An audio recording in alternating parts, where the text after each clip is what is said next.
अगला जिला सीकर, शेखावटी क्षेत्र में स्थित है। सीकर झुंझुनू पड़ते हैं, कोटा वाला वो क्षेत्र शेखावटी क्षेत्र कहलाता है। प्राचीन नाम वीर भान का वास सीकर का प्राचीन नाम था। वहां पे दौलत सिंह आते हैं और वीर भान को सीकर एक नया स्थान बना सीकर नाम स्थापित करते हैं।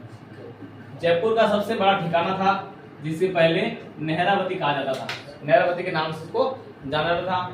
ऐतिहासिक परिदृश्य इसका, वीरभान का बास नामक गांव के दौलत सिंह ने 1687 ईस्वी में नए ठिकाने सीकर की नींव रखी तथा वहां पर एक किला बनाया और सीकर जिले सीकर उसको नामकरण कर दिया, सीकर नाम दे दिया।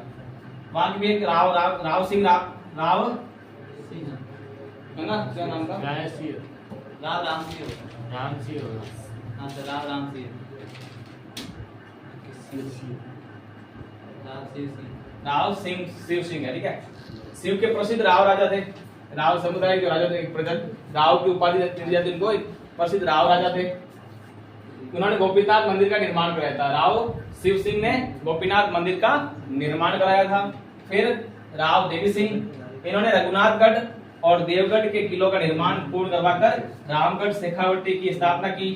लक्ष्मण सिंह, लक्ष्मणगढ़ किले का निर्माण, जो सीकर का लक्ष्मणगढ़ किला इंपोर्टेंट है, इसका निर्माण है वो लक्ष्मण सिंह ने करवाया था। याद रखना, सीकर का लक्ष्मणगढ़ किला है वो लक्ष्मण सिंह ने ही बनवाया था। जयपुर के राजा ने राव राजा की उपाधि दी थी इनको। माधव सिंह, इन्होंने विशाल विक्टोरिया डायमंड जुबली हॉल एवं माधव निवास की कोठी स्थान निर्माण कराया। फिर कल्याण सिंह एक बेहद एक इंपोर्टेंट पात्र है इसका कि सीकर के एक अंतिम शासक के रूप में जाने जाते हैं। कल्याण अस्पताल, कल्याण कॉलेज जो सीकर में है, उनका निर्माण भी कल्याण सिंह ने करवाया था। और एक क्लॉक टावर बनाया था सीकर में, घंटाघर कहते हैं उसको, और इंग्लिश में कहते हैं क्लॉक टावर, वो है वो कल्याण सिंह ने बनाया था। और लास्ट है एक इसमें इतिहास का क्षेत्र है गुरारा सभ्यता। गुरारा सभ्यता में 2744 चांदी के पंचमार्क सिक्के मिले थे।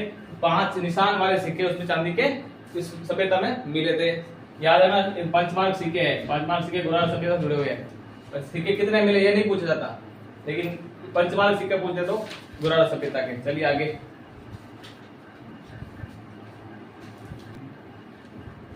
देखो इधर, स्वतंत्रता संग्राम में योगदान, कट्टाथल महिला सम्मेलन हुआ था। सीहोर ठाकुर मान सिंह द्वारा सोचिया का पास गांव में श्रीमती किशोरी देवी की अध्यक्षता में हुआ था। अध्यक्ष उसकी किशोरी देवी थी। कट्टाथल महिला सम्मेलन की कब आयोजित हुआ था? तो 25 अप्रैल 1934 को।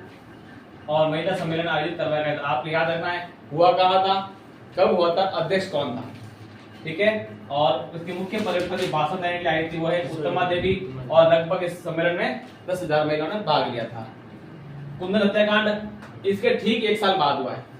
25 अप्रैल 1934 को तो हुआ था कटरादा महिला सम्मेलन। उसके ठीक 1 साल बाद 25 अप्रैल 1935 को कुंदन गांव में तो पुलिस वहां पर टैक्स लेने जाती है, टैक्स वसूल जाती है। वहां के लोग टैक्स देने से मना कर देते हैं, पुलिस फायरिंग करती है। उस फायरिंग में 4 किसान शहीद हो जाते हैं और बाकी 175 लोगों को वहां पर गिरफ्तार किया जाता है। तो ये कब हुआ था कुंदन हत्याकांड? 25 अप्रैल 1935 को कुंदन गांव में हुआ था, जो सीकर जिले में आता है। और किस कारण? तो लगान न देने पर। भौगोलिक परिदृश्य इसके जिले 5 पड़ोसी जिले 5 हैं, झुंझुनू, जयपुर ग्रामीण, नीम का थाना, चूरू और नीलवाड़ा कुचामन। इसके 5 पड़ोसी जिले हो गए। जलवायु वहां की उष्णकटिबंधीय यानी अर्धशुष्क आदि सूखी जलवायु है, आदि आर्द्र है। वनस्पति वहां स्टेपी प्रकार की वनस्पति, स्टेपी एक प्रकार की घास का नाम है, घास होती है, कुछ प्रकार की वनस्पति पाई जाती है। शुभंकर क्या होता है? शुभंकर गरुड़, शुभंकर गरुड़ है वो तो। शुभंकर का जो साइन मानते हैं, साइन का तो गरुड़ होता है। शुभंकर हम मानते हैं कि अच्छा शुक्र हो जाना, अच्छा शुभ हमारा अच्छा होना। तो वहाँ एक अच्छे का प्रतीक मानते हैं साहिल को, साहिल कहते हैं गरुड़ को। गरुड़ वहां पर एक शुभ संकेत, शुभ प्रतीक माना जाता है इस सीकर में। बोली शेखावटी बोली बोली जाती है वहां पर, जिसमें मारवाड़ी और ढूंढाड़ी भी शामिल होती है, जिसमें बोलने को आती है। लगे अगला हैंडी नदियां। देखो नदियां कहाँ नदी पहले हमने और पढ़ी है, और ये उद्गम स्थल और किस जिले पढ़ी थी? झुंझुनू में और पढ़ी थी। कहाँ नदी को और पढ़ा था। उद्गम स्थल ध्यान रखना है, खंडेला की पहाड़ी। राज्य में बहने वाली आंतरिक प्रवाह की सबसे लंबी नदी है वो कांतली नदी है। कांतली का अपवाद क्षेत्र तोरावड़ी पर, कांतली नदी जहाँ से निकलती है ना, उस क्षेत्र को कहते हैं तोरावटी प्रदेश, अपवाद क्षेत्र उसका, जहाँ से वो रहती है। और जिस तोरावटी क्षेत्र की जो भाषा बोली जाती है वहाँ तोरावटी बोली जाती है। जो जहाँ से निकलती है उसको तोरावटी प्रदेश कहते हैं। और जो तोरावटी प्रदेश है उस स्थान में उस स्थान पर जो भाषा बोली जाती है उसको तोरावटी बोली कहा जाता है। खंडेला नदी खंडेला के पहाड़ से ये भी निकलती है और सांबर झील में मिलती है। फिर झीलें यहाँ की पीथमपुरी झील एकमात्र झील है सीकर की जो मीठे पानी की है, और रेवासा और पोछौर झील है वो खारे पानी की है। मीठे पानी की झील एक ही है, पीथमपुरी झील, और रेवासा और पोछौर झील है वो खारे पानी की झीलों में आती है। चलिए आगे, खनिज।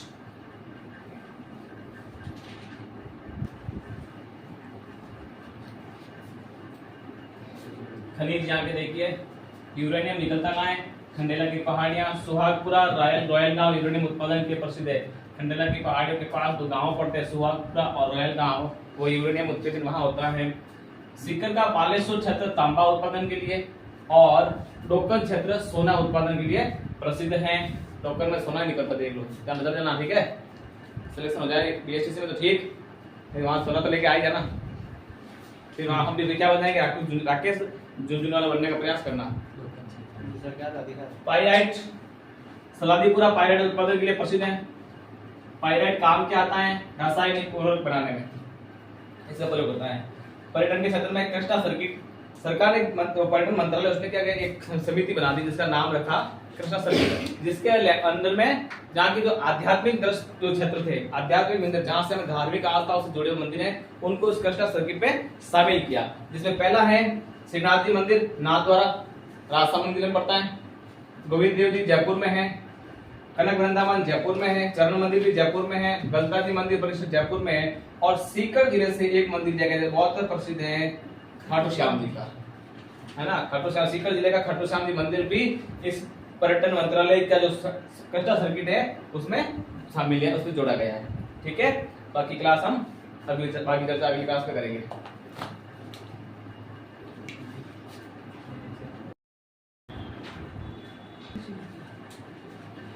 देखो जिला दर्शन में नवल दुर्ग हमारे लक्ष्मणगढ़ दुर्ग निर्माण 1862, लक्ष्मण सिंह ने, लक्ष्मणगढ़ का यही याद रखना है, लक्ष्मणगढ़ दुर्ग लक्ष्मण सिंह ने बनाया, और बनाया कब? 1862 में।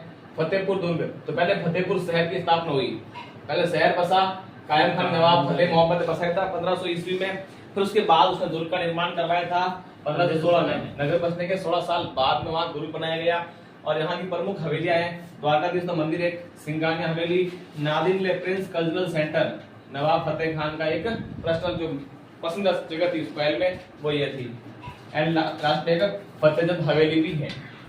फिर यहाँ दो दुर्ग यहाँ मंदिर आते हैं। फिर पहला मंदिर है जीर्ण माता मंदिर, बहुत इंपॉर्टेंट है जीर्ण माता मंदिर, रेवासा सीकर में स्थित है। ठीक है, निर्माण पृथ्वीराज चौहान प्रथम के शासन काल में अट्ठड़ द्वारा करवाया गया, अट्ठड़ में करवाया था, पृथ्वीराज चौहान का शासन था इसका, ऐसा नहीं कि आप निर्माण पृथ्वीराज चौहान आते ही लगा लो, नहीं, निर्माण अट्ठड़ ने करवाया था 1064 ईस्वी में, विक्रम संवत पूछे तो 1121। फिर चौहान वंश की कुलदेवी है जीर्ण माता, मीना जाति की आराध्य देवी मानी जाती है। मेला इनका नवरात्रि में बढ़ता है, दोनों नवरात्रि में।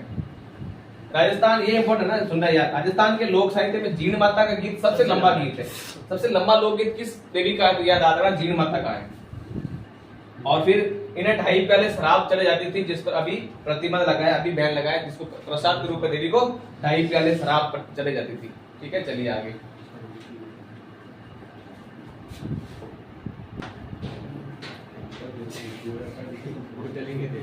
देखो सप्त गौ माता मंदिर, 7 गौ माताओं का मंदिर स्थित है, जो केवल रेवासा सीकर में स्थित है।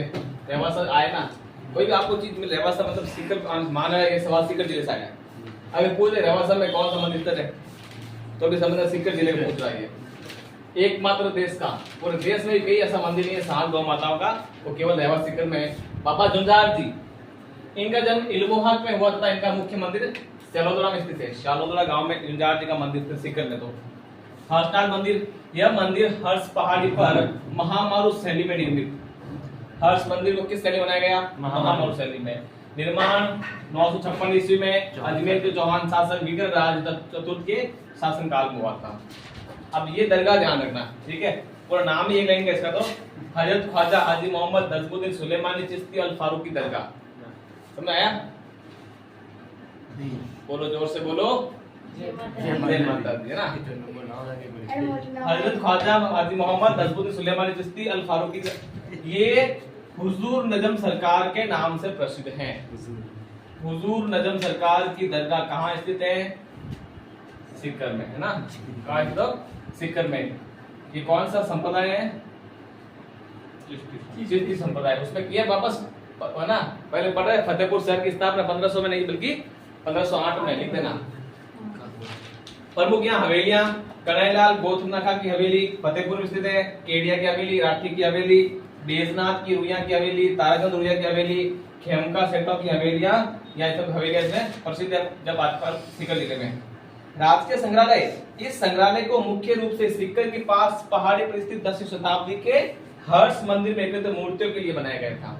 ये 10वीं शताब्दी में एक मंदिर बनाया गया था, हर्ष मंदिर। पहाड़ी पर उसमें इतनी मूर्तियां थी, मूर्तियों को एक संग्रहालय में रखना था, एक म्यूजियम में रखना था। उसके लिए केवल मूर्तियां रखने के लिए मंदिर का निर्माण किया गया और ये वर्तमान में एक माधव सागर तालाब के पास स्थित है जो सीकर जिले में पड़ता है।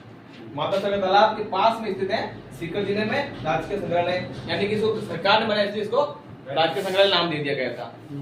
चलिए आगे, प्रमुख मेले।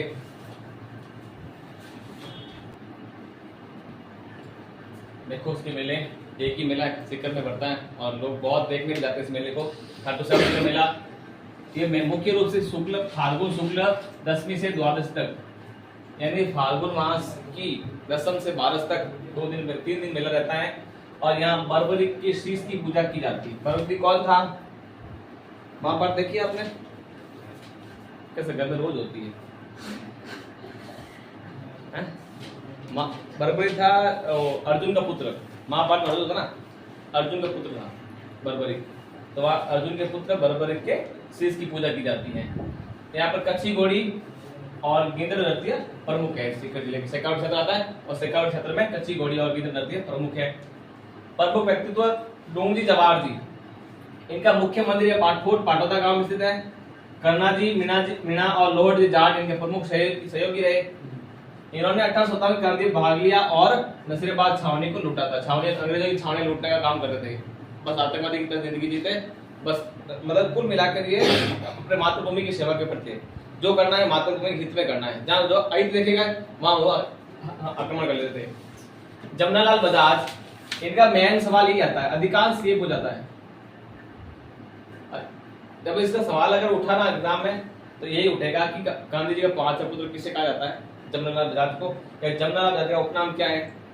गांधी जी का 5 पुत्र। इन्होंने वर्ष 1921 वर्धा में सत्याग्रह आश्रम की स्थापना की थी। ये भी इंपॉर्टेंट है, याद रखना इसको भी। कहाँ की थी? वर्धा में। कब की? तो 1921 में। जानकी देवी बजाज राजस्थान की प्रथम पद्म विभूषण प्राप्त महिला है, एकमात्र महिला, पहली महिला थी जिसको पद्म विभूषण इनाम दिया गया था, पुरस्कार दिया गया था। स्वामी केशवानंद, जिसका सीकर के थे, मूलनाथ गीवा था लेकिन इसमें है शिक्षा संत, इनको शिक्षा संत कहा जाता है। भैरव सिंह शेखावत, राज्य के प्रथम गैर कांग्रेस मुख्यमंत्री।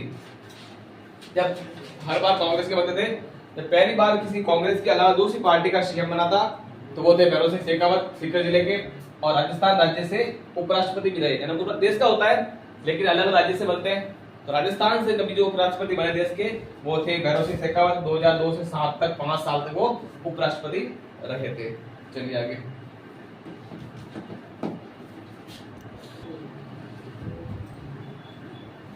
प्रमुख व्यक्तित्व आगे देखिए। तो है कवि समर्थदान। समर्थदान इसको राजस्थान का प्रथम पत्रकार माना जाता है। पत्रकारिता क्षेत्र में जब शुरुआत हुई तो सबसे पहले जो पत्रकारिता की इन्होंने की थी तो इन्होंने राजस्थान का प्रथम पत्रकार कहा जाता है। कृपाल सिंह शेखावत, इन्होंने ब्लू पोएट्री को विश्व स्तर पर प्रसिद्धि दिलाई, जिसके लिए पद्मश्री दिया गया था। प्रतिभा पाटिल, पूर्व राष्ट्रपति, भारत की प्रथम महिला राष्ट्रपति है ये। अभी कौन है? द्रौपदी मुर्मू महिला, लेकिन उससे पहले प्रतिभा पाटिल रह चुकी हैं। वो प्रथम आदिवासी महिला मुख्यमंत्री राष्ट्रपति है द्रौपदी मुर्मू।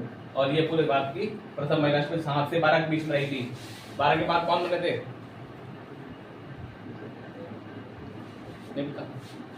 रामनाथ कोविंद नाम सुना?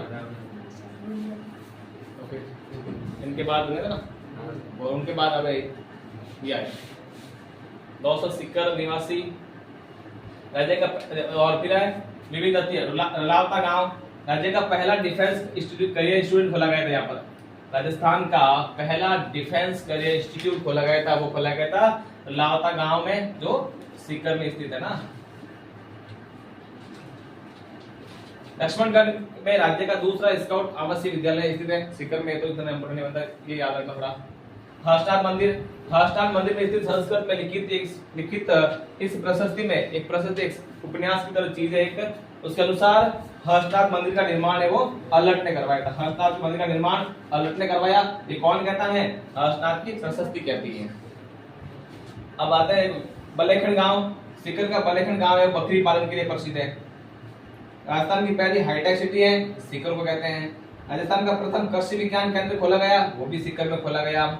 और फिर बजट 2023-24 के में सीकर में फुटबॉल और बास्केटबॉल अकादमी खोलने की घोषणा की गई है। जब वो पिछला बजट पेश हुआ ना, जब जिले बने थे, जिलों की घोषणा हुई थी ना, उसमें ये भी घोषित किया गया कि सीकर जिले में फुटबॉल और बास्केटबॉल की अकादमी खोली जाएगी। और फिर PDUSU पंडित दीनदयाल उपाध्याय शेखावटी विश्वविद्यालय कहाँ स्थित है? सीकर के कटराथल गांव में स्थित है, जिसकी स्थापना 2012 में हुई थी। याद रखना है, पंडित दीनदयाल उपाध्याय शेखावटी यूनिवर्सिटी। एक पूछता है जिला कौन सा है? सीकर। स्थापना किस वर्ष हुई? तो 2012 में हुई थी। ठीक है, बाकी चर्चा अगली क्लास में करेंगे। ठीक है।